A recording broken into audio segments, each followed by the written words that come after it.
बघू शकता मी हा काशी भोपळा घेतलेला आहे, तर अर्धा किलो हा काशी भोपळा घेतलेला आहे। तर आता ह्याचं काय करायचं, आपण ह्याचे बिया आहेत ना, हे सर्व बिया अशा आपण काढून पण घेणार आहोत। आणि इथं बघू शकता मी 4 ते 5 अशा हिरव्या मिरच्या घेतलेल्या आहेत आणि त्या तिखट पण आहेत, म्हणजे तिखट आहेत म्हणून मी कमी घेतलेले आहेत। जर तुम्हाला तिखट आणखी पाहिजे असेल तर इथं तुम्ही वापरू शकता। तर आता इथं काय करायचं, ह्या ज्या बिया आहेत ना, तर ते बिया आपण अशा काढून घ्यायच्या। तर अशा काढल्यानंतर ह्या अशा साईडला ठेवायच्या। तर ह्या भोपळ्याला कसं बिया जरा जास्तच असते त्या, तर त्या अशा हाताच्या साह्याने काढून घ्यायच्या आणि हे पण असं थोडं थोडं काढायचं, जास्त पण नाही काढलं तरी पण चालतं। तर बघा हे असं प्लेन करून घ्यायचं आणि प्लेन केल्यानंतर ह्याला आपण चिरून घेणार आहोत। तर इथं इळीच्या किंवा चाकूच्या साह्याने आपण कट करू शकतो। तर आता इथं मी विळी घेतलेली आहे आणि आता आपण हे चिरून घेणार आहोत। तर असा भोपळा मधून असा चिरून घ्यायचा। त्याची कशी वरची साईड मऊ असते आणि खालची साईड कडक असते, म्हणून जरा थोडंसं कडक साईडने व्यवस्थित असं कट करून घ्यायचं। तर हे मधून पण आणखी असं आपण चिरणार आहोत आणि अशा बारीक बारीक अशा ह्याच्या आपण खापा करून घेणार आहोत। थोड्याशा पातळच करायच्या, जास्त जाड नाही करून घ्यायच्या। तर आपण सर्व भोपळ्याच्या अशाच खापा करून घेणार आहोत। तर इथे बघू शकता सर्व भोपळ्याच्या आपण अशा चिरून घेतलेला आहे। तर इथे मी एक ग्लास घेतलेला आहे। आता ह्याच्यामध्ये आपल्याला हिरव्या मिरच्या कुटून घ्यायच्या आहेत।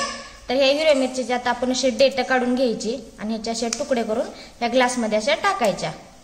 तर आता हे सर्व मिरच्या आपण असे तुकडे करून टाकणार आहोत। आता त्याच्यामध्ये आपण थोडंसं मीठ टाकून घ्यायचं, म्हणजे आपली मिरची आहे ना ही पटकन अशी बारीक होते। तर आता ह्याला कुटून घ्यायचं।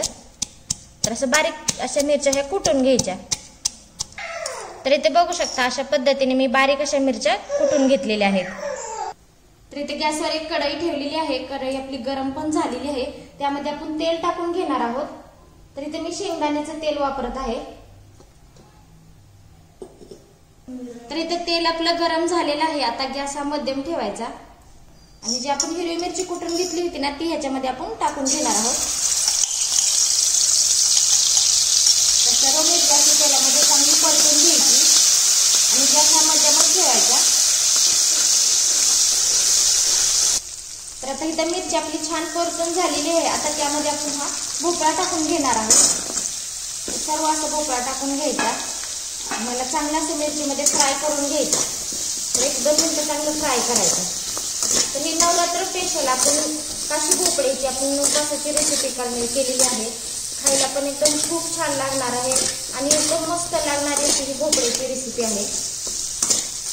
तर इथे बघू शकता 1-2 मिनिटं छान असं मी भोपळ्याला फ्राय करून घेतलेला आहे आणि आता ह्याच्यामध्ये आपण काय करणार, शेंगदाण्याचं कूट टाकून घेणार आहोत।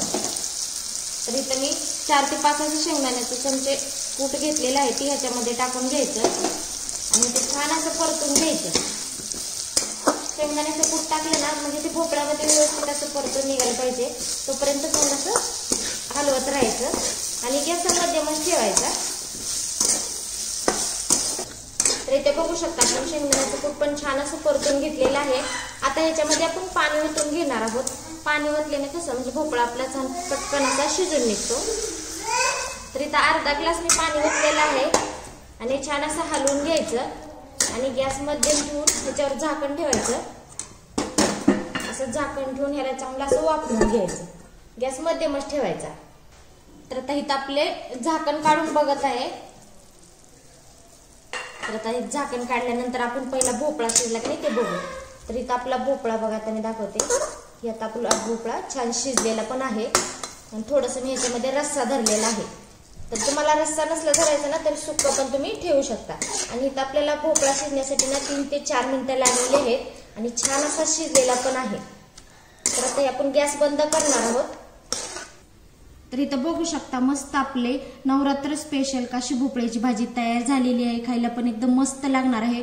गरमागरम बाजरीच्या भाकरीसोबत किंवा वरईच्या भाकरीसोबत पण तुम्ही हे खाऊ शकता। तर नक्की ही रेसिपी घरी ट्राय करा, खूप सोप्या पद्धतीची आहे, खायला एकदम मस्त लागणार आहे। चला तर मग भेटूया पुढच्या रेसिपीमध्ये। धन्यवाद।